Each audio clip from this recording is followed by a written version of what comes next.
আপনারা তো ডিমের অনেক রেসিপিই খেয়েছেন, তবে আজকে ডিমের এই নতুনত্ব রেসিপিটা একবার ট্রাই করে দেখুন, দুর্দান্ত স্বাদের হয়। মাত্র দুটো ডিম দিয়ে এত সুন্দর কোপ্তাকারি হয়, যেটা ভাত, রুটি অথবা পরোটা সব কিছুর সাথেই খেতে পারবেন। একদম সব ঘরোয়া উপকরণ দিয়েই তৈরি হয়ে যাবে। তবে চলুন শুরু করা যাক আজকের ভিডিও। আচ্ছা, আমি সুকন্যা। আজকে আমার ব্যাপক রান্না হলো ডিমের কোপ্তাকারি। ডিমের কোপ্তাকারি বানানোর জন্য প্রথমে দুটো সেদ্ধ ডিম নিয়ে নিয়েছি। এবার এই দুটো ডিমকে একটা গ্রেটারের মাধ্যমে গ্রেট করে নিতে হবে। আপনারা চাইলে ডিমগুলোকে ফর্কের মাধ্যমেও ম্যাশ করে নিতে পারেন। ডিমগুলোকে গ্রেট করে নেওয়ার পর এবার নিয়ে নিয়েছি দুটো সেদ্ধ আলু। আপনারা অবশ্যই আপনাদের পরিমাণ অনুযায়ী ডিম আর আলুকে কম বেশি করে নিতে পারেন। এবার দুটো আলুকেও একইভাবে গ্রেট করে নেব। ভালোভাবে আলু দুটোকে গ্রেট করে নেওয়ার পর এবার দিয়ে দেব একটা মাঝারি মাপের কুচানো পেঁয়াজ। তার সাথে দিয়ে দেব দুটো কাঁচা লঙ্কা কুচি। আপনারা আপনাদের স্বাদ অনুযায়ী ঝালটা ব্যবহার করবেন। তার সাথে দিয়ে দেব 1 ইঞ্চি কুচনো আদা, আর দেব 7 থেকে 8টা কুচানো রসুন। তার সাথে দিয়ে দিচ্ছি একটু সুন্দর ফ্লেভারের জন্য 1 মুঠো ধনেপাতা কুচি। এবার দিয়ে দিতে হবে স্বাদ মতো নুন। তার সাথে একটু রঙের জন্য দিয়ে দিচ্ছি 1/4 টিস্পুন হলুদ গুঁড়ো, আর দিয়ে দিচ্ছি 1/2 চা চামচ কাশ্মীরি লঙ্কার গুঁড়ো। তার সাথে দিয়ে দিতে হবে 1/2 চা চামচ ধনে গুঁড়ো, আর দিয়ে দেব 1/2 চা চামচ জিরে গুঁড়ো। সবার লাস্টে দিয়ে দিচ্ছি 1/4 টিস্পুন গরম মশলার গুঁড়ো।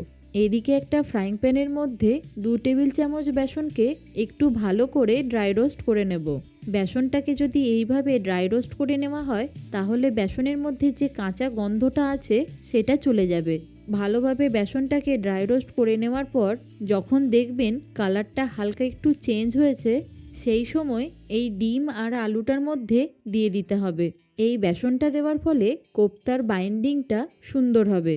এবার এই সব কিছুকে ভালো করে হাত দিয়ে মেখে নিচ্ছি। সুন্দরভাবে মেখে নেওয়ার পর এবার একটা বড় প্লেট, তার সাথে একটা বাটিতে কিছুটা সাদা তেল নিয়ে নিতে হবে। এবার হাতে একটু সাদা তেল মাখিয়ে নিয়ে অল্প একটু মিশ্রণ নিয়ে এইভাবে গোল করে কোপ্তার আকারে বানিয়ে নিতে হবে। আমি এখানে কোপ্তাগুলোকে খুব বড় করছি না, আর খুব ছোটও করছি না। এইভাবে যদি কোপ্তা করে কারি বানানো যায়, তার সাথে একটু গরম ভাতের সাথে খেতে ভীষণ ভালো লাগে। একে একে সব কোপ্তাগুলোই আমার বানানো হয়ে গেছে। এবার কারি বানানোর জন্য দুটো মাঝারি সাইজের পেঁয়াজ নিয়ে নিয়েছি। পেঁয়াজগুলোকে আমি একটু রাফলি কেটে নেব। যেহেতু আমি এখানে পেঁয়াজটাকে পেস্ট করব, তাই আমি রাফলি কেটে নিচ্ছি। আপনারা এখানে পেঁয়াজটাকে কুচিও করে নিতে পারেন। এবার একটা মিক্সির জারের মধ্যে পেঁয়াজগুলোকে নিয়ে তার মধ্যে দিয়ে দেব 1 ইঞ্চি আদার স্লাইস, তার সাথে 6 থেকে 7 কোয়া রসুন। তার সাথে একটু ঝালের জন্য দিয়ে দিচ্ছি দুটো কাঁচা লঙ্কা। এবার সামান্য একটু জল দিয়ে ভালো মতো একটা পেস্ট বানিয়ে নিতে হবে। দেখুন, এইরকম সুন্দর করে আমার পেস্টটা বানানো হয়ে গেছে। এবার একটা বাটি নিয়ে তার মধ্যে দুটো ডিমকে ফাটিয়ে নেব। এর মধ্যে দিয়ে দিচ্ছি 1 চিমটি নুন। এবার ভালো করে ডিমটাকে ফেটিয়ে নেওয়ার পর একটা কড়াই নিয়ে নেব। তার মধ্যে দিয়ে দিচ্ছি 3 থেকে 4 টেবিল স্পুন সাদা তেল। তেলটাকে ভালো করে গরম করে নিয়ে গ্যাসের ফ্লেমটাকে একেবারে লো করে দেব। একটা ফর্ক অথবা চামচের মাধ্যমে এই কোপ্তাগুলোকে ডিমের গোলায় ডুবিয়ে গরম তেলের মধ্যে দিয়ে দিতে হবে। এই একইভাবে বেশ কয়েকটা কোপ্তা এই তেলের মধ্যে দিয়ে দেব। সব কোপ্তাগুলোকে একেবারে না ভেজে ব্যাচ ওয়াইজ ভেজে নেওয়াই ভালো।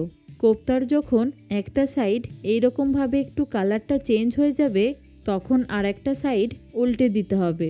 এইভাবে যদি ডিমের গোলায় ডুবিয়ে কোপ্তাগুলোকে ভেজে নেওয়া হয়, তাহলে খুব সুন্দরভাবে ভাজা হবে। দেখুন, এরকম সুন্দর করে কোপ্তাগুলোকে ভেজে নেওয়ার পর এবার একটা ঝাঁঝরি হাতার মাধ্যমে কোপ্তাগুলোকে প্লেটের মধ্যে তুলে রাখছি। একইভাবে বাকি কোপ্তাগুলোকেও ভেজে নেব।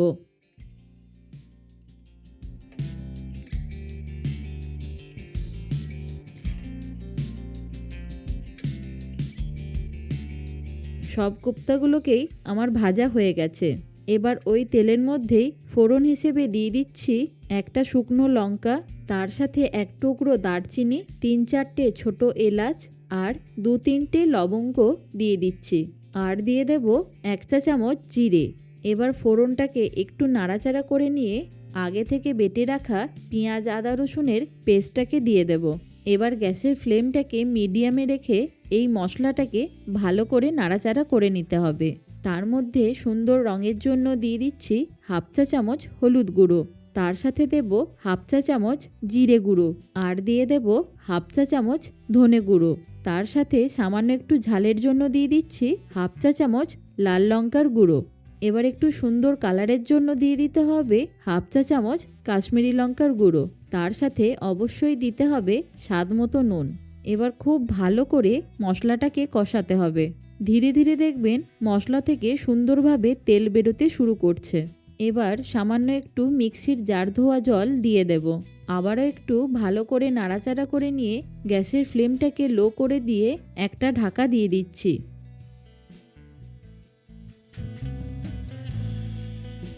2 থেকে 3 মিনিট পর দেখবেন মশলা থেকে এইভাবে তেল বেরোতে শুরু করবে।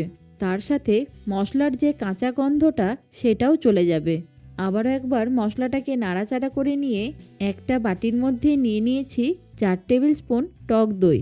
দইটাকে খুব ভালো করে ফেটিয়ে নিতে হবে, নয়তো রান্না করার সময় দইটা ফেটে যেতে পারে। আর দইটা অবশ্যই নর্মাল টেম্পারেচারে রেখেই ব্যবহার করতে হবে। এবার এই দইটাকে মশলার মধ্যে দিয়ে দেওয়ার পর আবারও ভালো করে কষাতে হবে। দইটা দেওয়ার পর দেখবেন মশলাটা একটু পাতলা হয়ে গেছে। ধীরে ধীরে কষাতে থাকলেই মশলা থেকে সুন্দরভাবে তেল বেরিয়ে আসবে। এবার রান্নার টেস্টটাকে ব্যালেন্স করার জন্য দিয়ে দিচ্ছি 1 টেবিল চামচ চিনি। আবার একবার ভালো করে নাড়াচাড়া করে নিয়ে তাতে দিয়ে দেব 1 কাপ উষ্ণ গরম জল।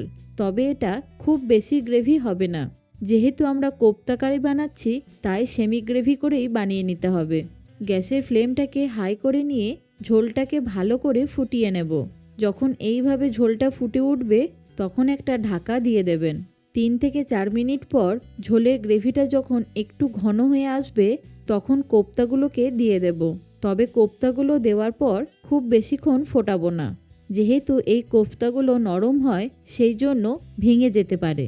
কোপ্তাগুলো দেওয়ার পর একটা খুন্তি দিয়ে হালকা করে একটু নাড়াচাড়া করে নেব। 2 থেকে 3 মিনিট পর দেখবেন কোপ্তার সাইজটা আরও বড় হয়ে গেছে। আমি একটা হাতা দিয়ে তুলে দেখাচ্ছি, দেখুন কোপ্তাগুলো কতটা বড় সাইজের হয়েছে।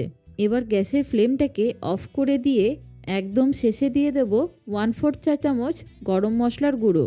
তার সাথে আরেকটু ওপর থেকে দিয়ে দিচ্ছি ধনেপাতা কুচি আর দিয়ে দিচ্ছি 2টো কাঁচা লঙ্কা। তার সাথে দিয়ে দিচ্ছি 1 চা চামচ ঘি। তৈরি হয়ে গেল এরকম দুর্দান্ত স্বাদের ডিমের কোপ্তা কারি।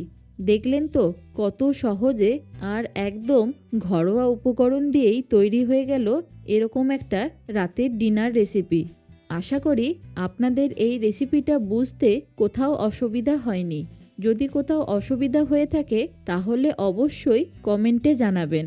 আর এরকম নতুন নতুন রেসিপি দেখতে হলে সেটাও কমেন্টে জানাবেন। ভালো থাকুন, সুস্থ থাকুন, দেখতে থাকুন ব্যাপক রান্নাঘর।